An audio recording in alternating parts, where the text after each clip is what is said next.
왕이 아브넬을 위하여 애가를 지어 이르되 아브넬의 죽음이 어찌하여 미련한 자의 죽음 같은고 내 손이 결박되지 아니하였고 내 발이 착고에 채이지 아니하였거늘 불의한 자식의 앞에 엎드러짐 같이 내가 엎드러졌도다 하매 온 백성이 다시 그를 슬퍼하여 우니라.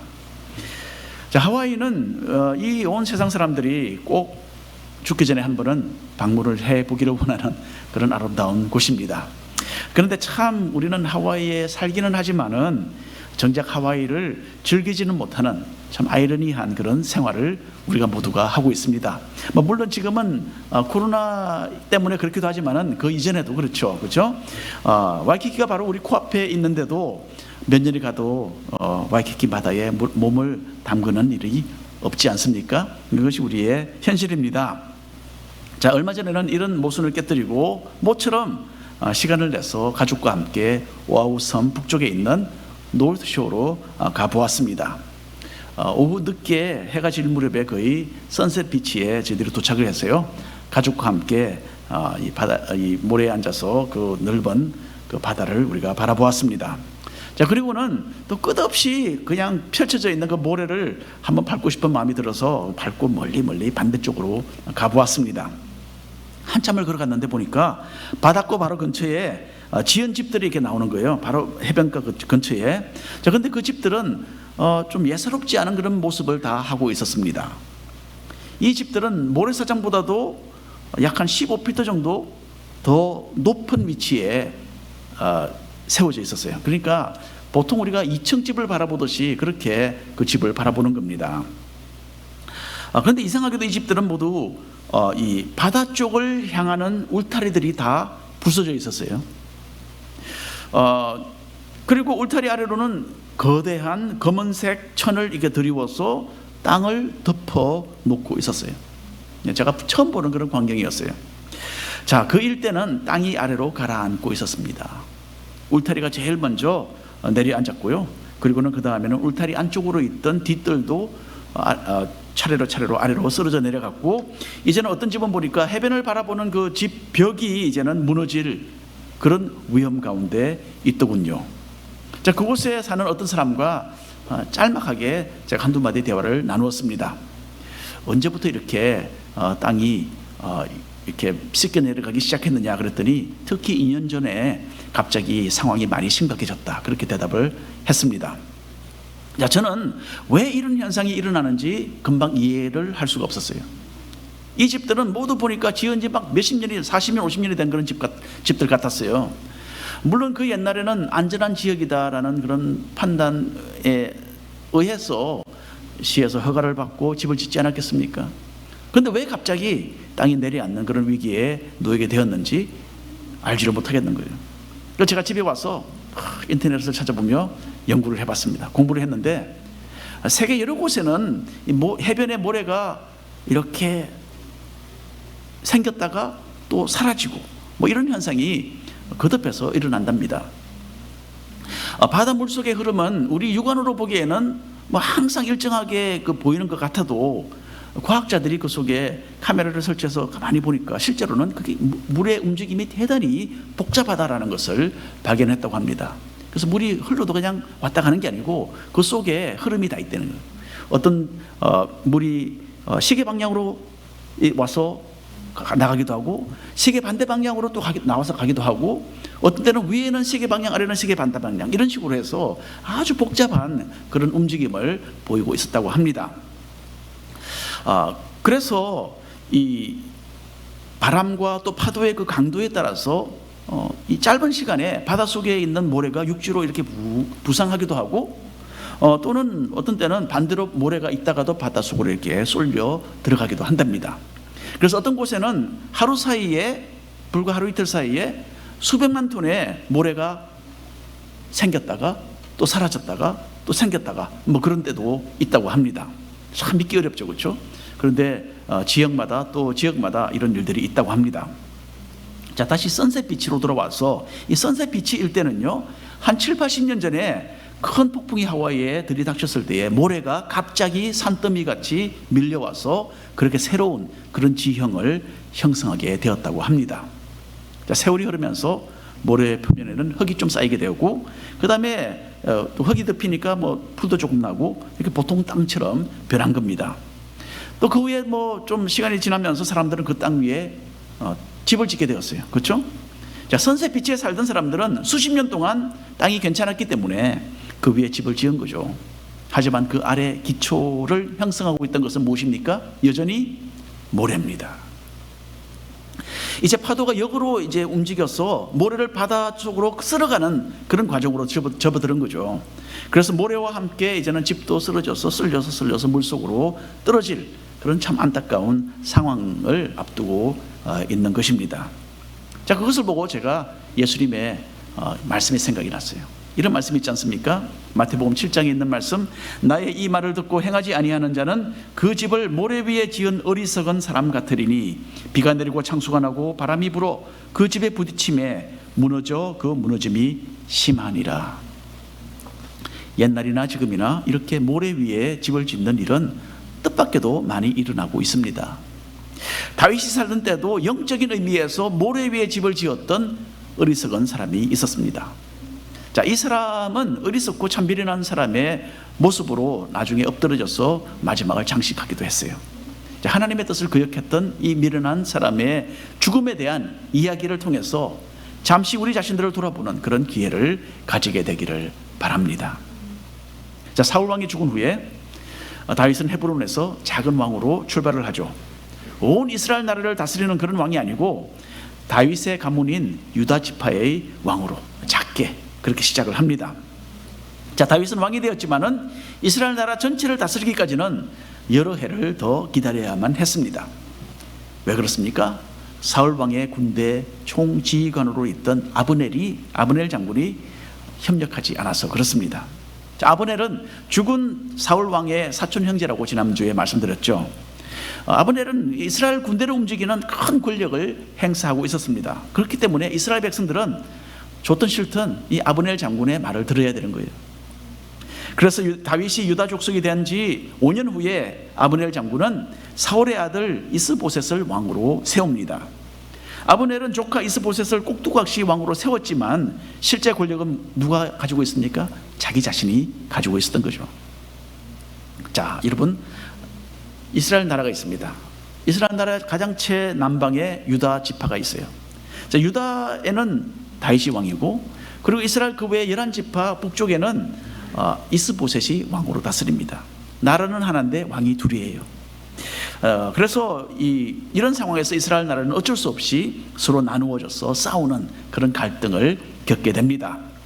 사무엘하 3장 1절 말씀, 그 당시의 상황을 우리에게 설명해 주고 있어요. 함께 읽어보겠습니다.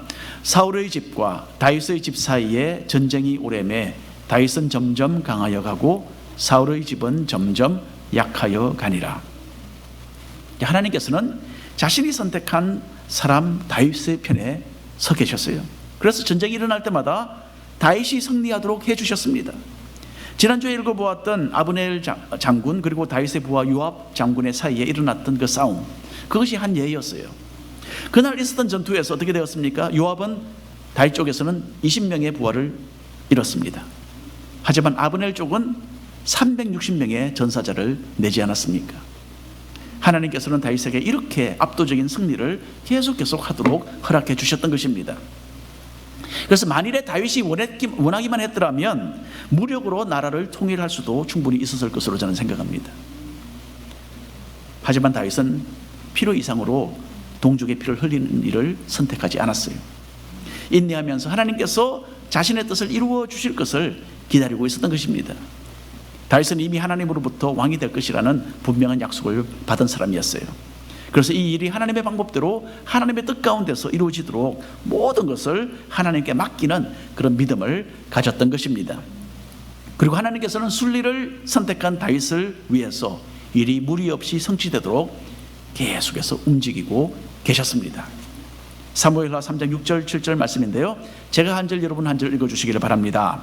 사울의 집과 다윗의 집 사이에 전쟁이 있는 동안에 아브넬이 사울의 집에서 점점 권세를 잡으니라. 읽으세요. 사울에게 첩이 있었으니 이름은 리스바요 아야의 딸이더라. 이스보셋이 아브넬에게 이르되 네가 어찌하여 내 아버지의 첩과 통관하였느냐. 자, 아브넬은 이스라엘 11지파가 사는 북쪽 지역에서 이제 거의 완벽한 세력을 확보하게 되었어요. 드디어 아브넬은 자신의 권력에 도취되어서 이스보셋의 아버지 사울 왕이 거느렸던 첩과 동침하는 그런 오만한 일을 저지르게 됩니다. 자, 여러분, 이것은 아주 심각한 사건이었어요.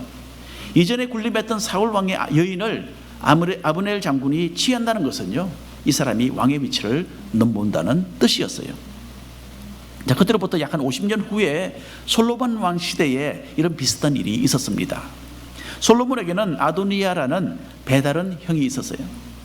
다윗 왕이 늙어서 힘이 없을 때에 아도니아는 내가 다윗 왕을 이어서 내가 왕이 되었다, 그렇게 스스로 선언하면서 권력을 행사하려 했습니다. 자, 그때 다윗은 이 사태를 인식하고 공식적으로 솔로몬을, 자기 아들 솔로몬을 왕으로 세웠어요. 자, 왕이 된 후에 솔로몬은 아도니아가 여전히 위험한 인물인 줄 알았습니다. 하지만 가만히 내버려 두었어요. 자, 왕위가 동생 솔로몬에게로 넘어가자 아도니아는 얼마 후에 다른 생각을 하게 됩니다. 그때는 이제 아버지 다윗 왕이 죽었는데요, 죽은 자신의 아버지 다윗 왕을 돌보던 아비삭이라는 여인이 있었어요. 그 여인을 자기가 아내로 맞이하고 싶다라는 말을 솔로몬에게 전달을 합니다. 그 말을 듣고 솔로몬은 분노했어요. 솔로몬은 아도니아가 무엇을 의도하는지를 금방 알아차렸던 것입니다. 하나님께서 자신에게 맡기신 그 왕위에 대해서 형 아도니아가 여전히 미련을 버리지 못하고 있다는 것이 그 요구를 통해서 드러났던 것입니다. 그래서 솔로몬이 어떻게 했는지 아십니까? 바로 그날 즉시 아도니아를 처형시켰어요. 이스보셋도 왕으로서 이 일을 그냥 넘어갈 수가 없는 겁니다. 그래서 아버지 사울의 왕과 사울 왕의 첩과 동침한 것에 대해서 아브넬 장군을 나무랍니다. 자, 왕이 잘못을 지적합니다. 그런데 아브넬은 전혀 자신의 행동에 대해서 반성이 없습니다. 이스보셋 왕을 조금 더 두려워하지 않았고요, 오히려 화를 내면서 그친 말로 왕을 윽박지르는 그런 모습을 우리가 볼 수가 있습니다. 자, 8절 말씀입니다. 제가 읽어드립니다. 아브넬이 이스보셋의 말을 매우 분하게 여겨 이르되 내가 유다의 계머리냐, 내가 오늘 당신의 아버지 사울의 집과 그의 형제와 그의 친구에게 은혜를 베풀어 당신을 다윗의 손에 내주지 아니하였거늘 당신이 오늘 이 여인에게 관한 허물을 내게 돌리는도다. 자, 아브넬은 여기서 누구 때문에 당신이 지금 왕이 되었습니까? 라고 반박을 하고 있지 않습니까? 그렇죠? 내가 너그럽게 당신에게 은혜를 베풀었기 때문에 당신이 지금 살아있는 것이고 지금 왕의 자리에 올라있는 것이다, 그걸 좀 알아라, 그런 말을 하는 거죠. 그러니까 내가 무슨 말을 하든지 내가 무슨 행동을 하든지 상관하지 말고 그냥 가만히 있으라, 그렇게 아브넬은 왕에게 반박을 했던 것입니다. 여러분, 이게 정말 상상이 가십니까? 아브넬이 그런 사람이었어요. 아브넬의 분노는 여기서 그치지 않았습니다. 마음이 너무나 이제는 교만해 있었기 때문에 이스보셋에게 이 말을 들은 것이 불쾌해서 견딜 수가 없었습니다. 그래서 이에 대한 보복으로 자신은 이제 더 이상 이스보셋 왕을 도우지 않을 것이고 오히려 나라를 다윗에게 넘겨주겠다, 그렇게 선언을 합니다. 그리고는요, 그렇게 하지 않으면 나는 하나님의 벌을 달게 받겠다, 그렇게까지 맹세를 합니다. 사무엘하 3장 9절 10절 말씀인데 한 절씩 나누어서 읽겠습니다. 여호와께서 다윗에게 맹세하신 대로 내가 이루게 하지 아니하면 하나님이 아브넬에게 벌 위에 벌을 내리심이 마땅하니라. 그 맹세는, 읽으세요. 그 맹세는 이 나라를 다윗의 집에서 옮겨서 그의 왕위를 단에서 브에셀바까지 이스라엘과 유다에 세우리라 하신 것이니라. 여기서 아브넬이 다윗을 향한 하나님의 뜻이 무엇이었는지를 이미 알고 있었다라는 것이 지금 드러나고 있지 않습니까? 아브넬은 하나님께서 다윗을 이스라엘 전국의 왕으로 세울 계획을 가지고 계신다라는 것을 분명하게 이해하고 있었어요. 하지만 권력을 손에 쥐려는 그 자신의 욕망 때문에 지금까지 하나님의 뜻을 거역하고 있었던 것입니다. 그리고 다윗을 견제해서 이스보셋을 왕으로 세웠고 기회를 보아서 자기가 왕의 자리를 차지할 그런 계산을 하고 있었던 것입니다. 자, 그런데 이제 나라를 다윗에게 돌리겠다라는 것은요, 갑자기 아브넬이 마음의 변화가 일어나서 회개를 했다, 그런 의미가 전혀 아닙니다. 아브넬은 분노 가운데 이런 말을 한 것이 사실이죠.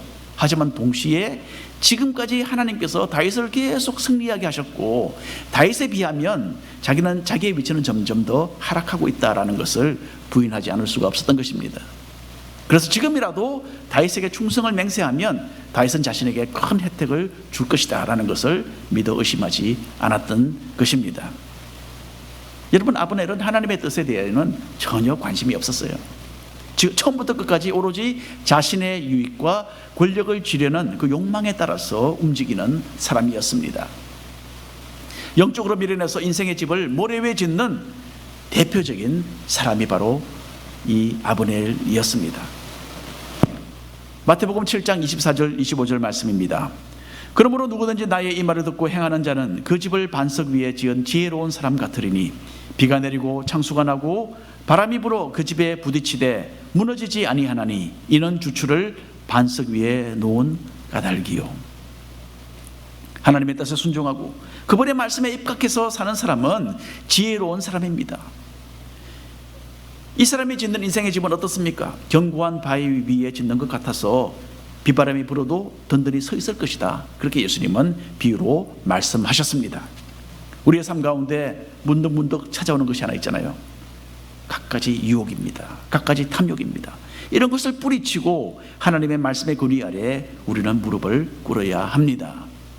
하나님의 뜻을 구하고 말씀을 순종하며 사는 가운데서 정말 후회 없는 그런 인생의 집을 지어가시는 우리 모든 성도님들 되시기를 축원합니다. 자신이 세운 왕 이스보셋을 배신하기로 결정한 아브넬은 다윗 왕에게 이제 접근을 합니다. 직접 자기가 찾아간 건 아니에요.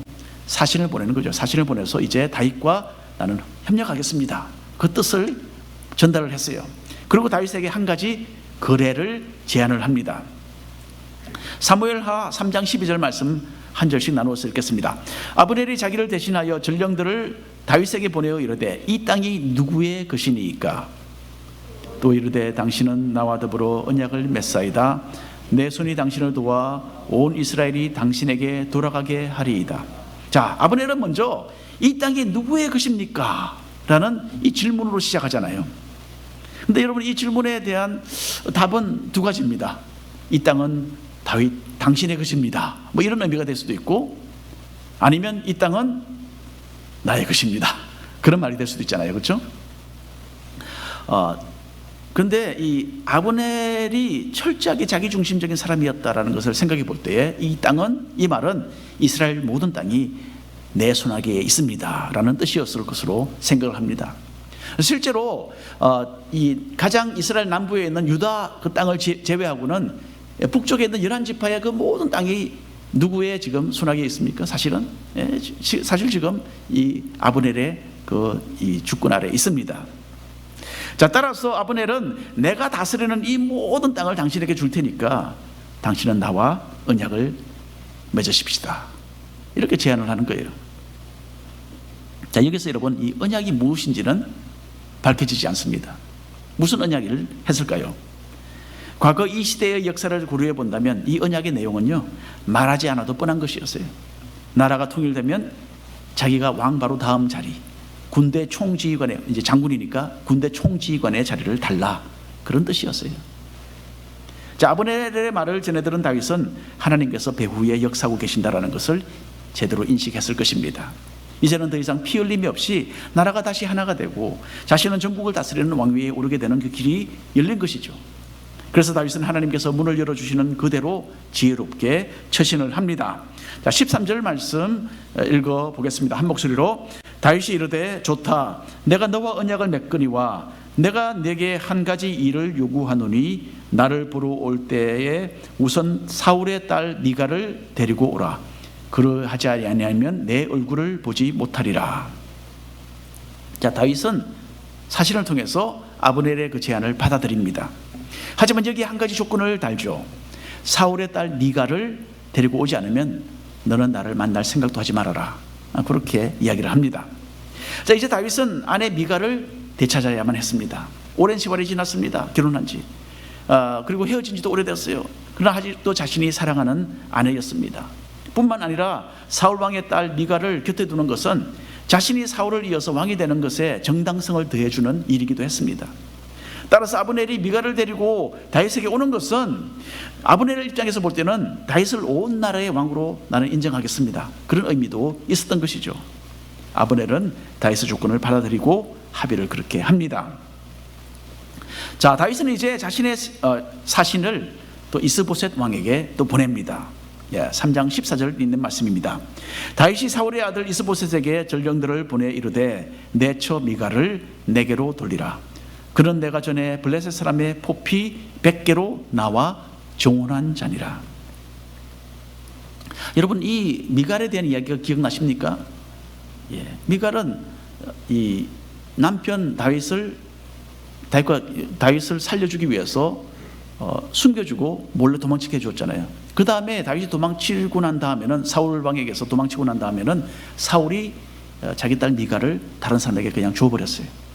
결혼을 시켜버렸다는 거죠. 남편이 있는데 다른 사람과 혼인을 시켜버린 겁니다. 그런 상황입니다 지금. 자, 다윗은 여기서 이스보셋에게 미갈이 자기 아내다, 다른 사람이 아니고 나의 아내다, 그렇게 강조를 합니다. 그리고 미갈을 자기에게 보내줘야 한다라고 요구를 하죠. 자, 이 상황에서 이스보셋은 이 다윗의 요구를 받고서는 어찌할지 몰라서 아마도 이 아브넬 장군의 눈치를 살폈을 것으로 저는 생각합니다.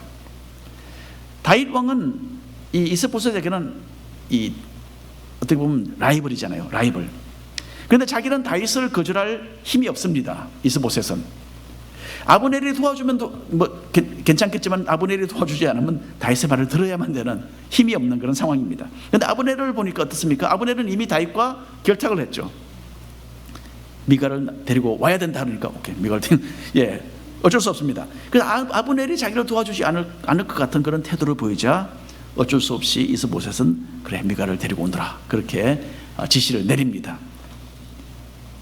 15절 말씀, 16절 말씀 한 목소리로 읽어보겠습니다. 참 드라마에서 볼만한 그런 내용입니다. 보십시오. 이스보셋이 사람을 보내 그의 남편 라이스의 아들 발디엘에게서 그를 빼앗아 오매 그의 남편이 그와 함께 오되 울며 바후림까지 따라왔더니 아브넬이 그에게 돌아가라 하며 돌아가니라. 여러분, 이 구절은 저와 제가 구약 성경에서 가장 안타깝고 슬픈 그런 장면 중에 하나가 아닐까, 그렇게 생각하는 그런 부분입니다. 어쩌면 거의 한 20년 동안 남편과 아내로 살아온 이 두 사람이 찢어져야만 하는 그런 상황이 되지 않았습니까? 남편 발디엘은 미갈을 사랑해서 아마도 제가 대각 생각해 보니까 한 10마일 정도는 울면서 따라가지 않았을까, 그렇게 생각을 합니다. 하지만 아브넬 장군이 딱 기다리고 있다가 너 집으로 가, 그렇게 호통을 치니까 자기 어떻게 합니까? 힘이 없는데.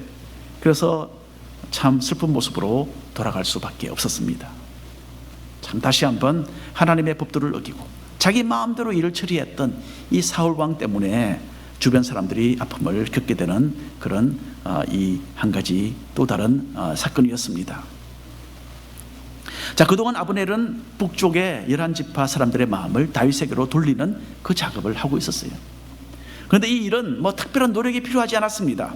북쪽 이 이스라엘 사람들은 이미 다윗을 왕으로 세우는 것을 원하고 있었어요. 그 내용이 여러분 이 사무엘하 3장을 읽어보면 나옵니다. 다만 지금까지 이 사람들이 그렇게 할 수 없었던 것은 아브넬이 권력을 가지고서 가로막고 있었기 때문이죠. 아브넬이 이제는 너희들이 원하는 대로 하라 그랬을 때에 사람들은 대단히 기뻐했을 것으로 생각이 됩니다. 아브넬은 미갈을 데리고 다윗에게 결국 내려갑니다. 다윗과 이게 협조를 했죠. 조약을 맺었죠. 그리고는 아주 그냥 의기양양하게 미갈을 데리고 갑니다. 자기가 다윗과 맺었던 협정을 거의 다 이룬 거나 마찬가지입니다. 사람들의 마음을 다윗에게로 돌이켰습니다. 자, 모든 일이 이제 순조롭게 진행이 되었죠. 다윗은 그래서 기뻤습니다. 아브넬을 위해서 큰 잔치를 배설해 주었습니다. 자, 이제 남은 것은 무엇입니까? 그냥 몇 가지 조그마한 것만 남았습니다. 다윗이 왕으로 즉위하는 것, 그리고 아브넬이 군대 총지휘관의 자리를 얻는 것이죠. 아브넬은 참으로 이 부푼 마음으로 즐기고 그리고 다윗 왕을 떠나서 자기 집으로 이제 돌아가고 있었습니다. 그런데 이게 끝이 아니죠. 문제가 하나 있습니다. 다윗의 부하 요압이 다른 전쟁터에서 돌아와서 아브넬이 왔다가 다윗을 만나고 떠났다라는 말을 전해 듣게 됩니다. 요압은 아브넬을 대단히 미워하는 사람이었어요. 아브넬이 전투 중에 요압의 동생 아사헬을 죽였기 때문입니다.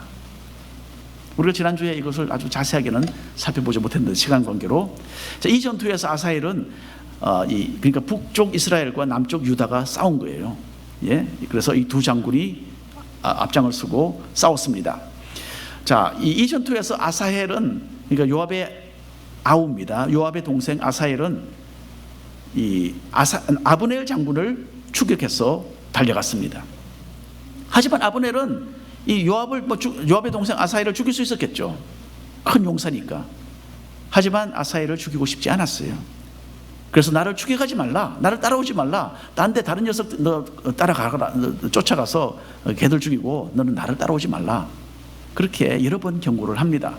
아브넬은 요압과 서로 이 칼을 겨누는 적이었어요. 하지만 상대방의 서로 장수로서 어떤 선에서는 어떤 예의와 어떤 존경심을 가지고서 서로 이렇게 건드리지 않고 그런 관계에 있었던 것 같아요. 여러 차례 경고에도 불구하고 아사헬은 계속해서 아브넬을 추격합니다. 어쩔 수 없이 아브넬이 어떻게 합니까? 안 그러면 자기가 죽게 되니까 아브넬은 도망을 치면서 자기 창 끝으로, 창 앞이 아니고 창 손잡이 뒤끝으로 이 아사헬을 칩니다. 그런데 여기서 아브넬의 힘이 얼마나 강한지, 아브넬이 얼마나 큰 용사였는지 여기가 나오는데요.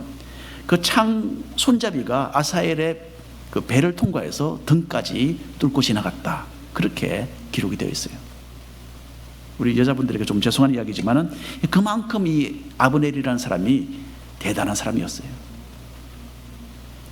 자, 이렇게 아사헬이 죽은 이후로 요압은 복수심에 활활 불타고 있었던 것입니다. 더군다나 아브넬이 다윗을 도와서 나라를 통일하게 되면 어떻게 됩니까? 자신에게 이룰 것이 하나도 없는 겁니다. 아브넬이 군대 총지휘관이 될 것이고 자신은 그 아래 머리를 숙여야 되는 그런 처지가 되는 겁니다. 그래서 요압은 한 가지 큰 결심을 합니다. 26절 27절 말씀인데요, 한 절씩 나눠서 읽겠습니다. 이에 요압이 다윗에게서 나와 전령들을 보내 아브넬을 쫓아가게 하였더니 시라 운물가에서 그를 데리고 돌아왔으나 다윗은 알지 못하였더라. 읽으세요. 아브넬이 헤브론으로 돌아오매 요압이 더불어 조용히 말하려는 듯이 그를 데리고 성문 안으로 들어가, 함께 읽겠습니다. 거기서 배를 찔러 죽이니 이는 자기의 동생 아사헬의 피로 말미암음이더라. 요압은 다윗에게 알리지도 않고 몰래 아브넬을 죽일 그런 계획을 세우고 신속하게 또 실행했습니다. 그리고 아브넬이 방심하는 틈을 타서 칼로 찔러 죽였죠. 어디를 찔러 죽였습니까? 배를 찔러 죽였습니다. 왜 그랬을까요? 자기 동생이 그런 모습으로 죽었기 때문에 그렇게 복수를 한 것입니다. 요압은 전쟁터에서 일어나는 일을 가지고 이런 평화로운 시기에 복수를 한 것입니다. 여기에 대해서 다윗은 대단히 분노했습니다. 이 일로 인해서 요압과 그 가족에게 저주가 임할 것이다, 그렇게 음하게 다윗이 선언했습니다. 아브넬의 그 죽음은 다윗을 아주 슬프게 만들었어요. 왜냐하면 아브넬은 분명히 부인의 그 의심의 여지가 없이 이스라엘의 큰 용사였습니다. 또 자기를 도와서 이제는 나라를 세우려 했던 그런 인물이지 않았습니까? 33절 34절 말씀 읽어드립니다. 왕이 아브넬을 위하여 애가를 지어 이르되 아브넬의 죽음이 어찌하여 미련한 자의 죽음 같은고 내 손이 결박되지 아니하였고 내 발이 착고에 채이지 아니하였거늘 불의한 자식의 앞에 엎드러짐 같이 내가 엎드러졌도다 하매 온 백성이 다시 그를 슬퍼하여 우니라. 다윗은 아브넬의 그 갑작스러운 죽음을 가슴 아파했습니다. 아브넬같이 큰 용사가 손발도 묶이지 않았는데 이렇게 쉽게 죽을 수가 있느냐라는 뜻이죠. 아브넬이 만약에 전쟁터에서 죽었더라면 그래도 이해를 할 만하죠. 그러나 이렇게 손발이 다 묶이지 않고 이런 가운데서 어떻게 이렇게 어리석게도 어처구니 없이 죽게 되느냐라는 거죠. 아브넬은 이렇게 미련한 자의 죽음처럼 보이는 참으로 어처구니 없는 일을 당하지 않았어야 했다라는 그런 슬픈 노래를 다윗이 불렀던 것입니다. 그런데 여러분, 실제로 아브넬은 미련한 사람이었어요. 전쟁이나 또 권력에 있어서는 대단히 탁월했겠죠. 하지만 이 영적으로 보면 미련한 사람이었어요. 권력과 욕망에 눈이 멀어서 하나님의 뜻을 거역했습니다. 하나님께서 다윗을 이스라엘의 왕으로 세우기로 뜻하신다는 것을 알면서도 다윗의 앞길을 막았던 사람입니다. 그리고 다윗을 향한 이스라엘 사람들의 그 아름다운 뜻을 짓누르고 대신 이스보셋을 왕으로 세운 사람이죠. 결국 자신이 모든 권력을 누리기 원했기 때문입니다. 아브넬은 이렇게 악한 마음으로 행동하며 자기 중심적인 목적으로 일을 추진했습니다. 하지만 하나님께서는 그 가운데서도 모든 일이 다윗에게 유리한 방향으로 진행되도록 하셨어요. 아브넬로 인해서 다윗은 자신의 아내를 되찾게 되었죠. 또 아브넬로 인해서 왕이 될 많은 준비를 다윗이 갖추게 되었던 것입니다. 또 아브넬의 죽음조차도 모든 이스라엘 백성의 마음이 더더욱 다윗에게로 향하는 그런 계기가 되었습니다.